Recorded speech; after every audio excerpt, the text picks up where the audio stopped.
दीप क्या हो गया? यूएस मार्केट हो, कमोडिटी हो, मतलब ऐसा लग रहा है कि आज तो कुछ और भी मांगा होता तो मिल जाता। एब्सोल्युटली जबरदस्त एक्शन आपको आते हुए दिख रहा है और बहुत ही बढ़िया मूड में ग्लोबल बाजार जो पिछले हफ्ते से एक रिबाउंड शुरू हुआ था वो अभी भी आपके लिए कंटिन्यू होते हुए दिख रहा है। तो कोई ऐसी परेशानी वाली संकेत नहीं है। जैसे आपने कहा, ज्यादातर संकेत बाजारों के लिए पॉजिटिव ही इस समय आपको आते हुए दिख रहे हैं और अमेरिका में तो जबरदस्त एक्शन होते हुए दिखा और ये उम्मीद के विपरीत कल का एक्शन हुआ है। वैसे तो आप पॉजिटिविटी देख रहे हैं बट कल लग रहा था, स्पेशली परसों के सुस्त अमेरिकन एक्शन को देखकर जहां पर हल्की बढ़त के साथ ही बंद हुए थे, कि कल शायद थोड़ा गिरावट वाला सेशन हो सकता है। जब हमारे बाजार बंद हुए थे तो डाउ करीब 60-70 अंक नीचे था, नास्डैक फ्यूचर्स पर दबाव था, बट उसके सामने देखें तो लगातार 7वें दिन आपने डाउ पर तेजी देखी है, 7वें दिन S&P 500 पर तेजी देखी है और 8वें दिन आपने नास्डैक पर तेजी आती हुई देखी। हालांकि रेंज फिर से डाउ पर छोटी थी, 200 अंक की रेंज में लगातार दूसरे दिन कारोबार हुआ, हल्की 50-55 अंकों की बढ़त के साथ डाउ बंद हुआ।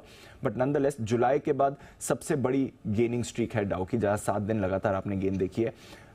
S&P और नास्डैक की बात करें तो 2 साल में आखिरी बार नवंबर 2021 में हमने देखा था जब 7-8 दिन लगातार आप पॉजिटिव रहे थे, उसके बाद ही आपको विनिंग स्ट्रीक आती हुई दिख रही है। तो एक बढ़िया स्ट्रेंथ अमेरिकी बाजारों में आपको कल भी आते हुए दिखी है।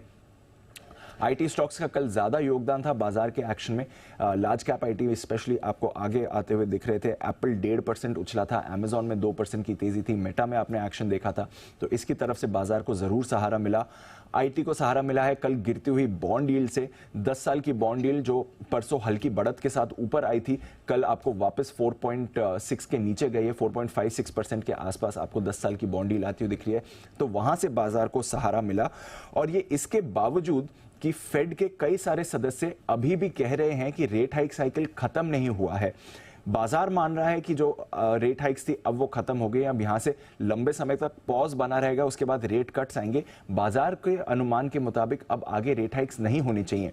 बट अगर आप देखें तो रीसेंट फेड कमेंट्री, स्पेशली कल 2 फेड सदस्यों ने अपने बयान दिए। मिशेल बाउमैन एक फेड सदस्य हैं, उन्होंने कहा कि हमारा टारगेट है इन्फ्लेशन को 2% लाना, इसको 2% को लाने में टाइम लगेगा, इसलिए यह मानना गलत है कि रेट हाइक साइकिल खत्म हो चुका है।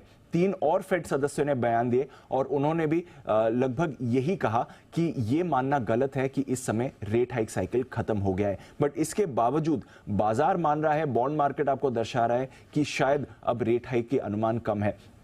दिसंबर में जो पॉलिसी आने वाली है उसमें तो फिलहाल करीब 20% या उससे भी 10% लोग मान रहे हैं कि रेट हाइक होगा। जनवरी में जो पॉलिसी आने वाली है उसमें सिर्फ 15% लोग मान रहे हैं रेट हाइक होगा। तो मेजॉरिटी बाजार मान के चल रहा है कि रेट हाइक साइकिल खत्म हो गया है और वहीं से आपको ये पॉजिटिविटी आते हुए दिख रही है। ऑफकोर्स सबसे बड़ा संकेत इस चीज का आज और कल मिलने वाला है जब आपके लिए फेड चेयरमैन जेरोम पावेल साहब बात करेंगे। आज भी वो एक पब्लिक इवेंट में बात कर रहे हैं, उसके बाद पैनल डिस्कशन होगा, कल भी एक पब्लिक इवेंट में बात करेंगे, फिर उसके बाद क्वेश्चन आंसर सेशन भी होने वाला है। तो थोड़ी और क्लैरिटी बाजार को इस पर पावेल साहब से मिलेगी। बाकी फेड सदस्य कह रहे हैं कि रेट हाइक साइकिल खत्म नहीं हुआ है, बट बाजार मान के चल रहा है कि रेट हाइक साइकिल खत्म हो चुका है और इसकी वजह से आप देख रहे हैं इतनी बढ़िया तेजी अमेरिकी बाजारों में बनी हुई है।